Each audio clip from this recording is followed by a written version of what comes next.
Musium Tionghoa Sukabumi dan Musium Dapuran Kipahare terletak di Kompleks Ruko Danalaga, Jalan Pejagalan Kota Sukabumi. Pada kunjungan Kepala Dinas Arsip dan Perpustakaan Kabupaten Sukabumi, hari Selasa 1 Juli 2025, kami diterima oleh Ketua Yayasan Dapuran Kipahare, Irman Firmansyah, dan dipandu oleh Ibu Melanti, berkeliling ruang museum.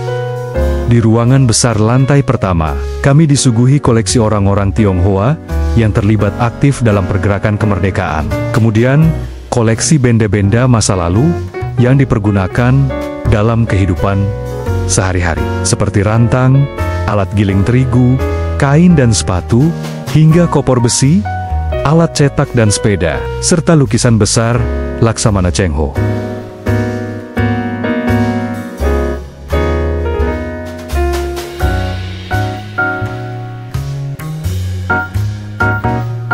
Museum ini menyimpan koleksi kiprah orang Tionghoa, sejak kedatangan, era kolonial, hingga perang kemerdekaan di Sukabumi.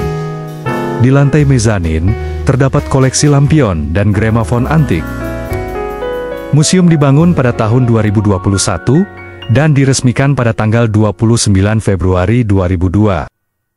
Di lantai kedua, terdapat keramik dan mata uang kuno, juga koleksi buku, kok pingho, dan peralatan sembahyang, atau altar tempat orang Tionghoa membakar dupa untuk menghormati leluhur.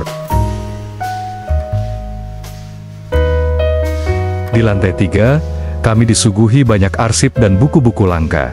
Di antaranya buku tentang Andreas the Wild yang bertiti mangsa 1948. Dia adalah penggagas berdirinya Sukabumi yang kelak menjadi kota dan kabupaten Sukabumi. Demikian kunjungan kami kali ini. Sampai jumpa di kunjungan berikutnya.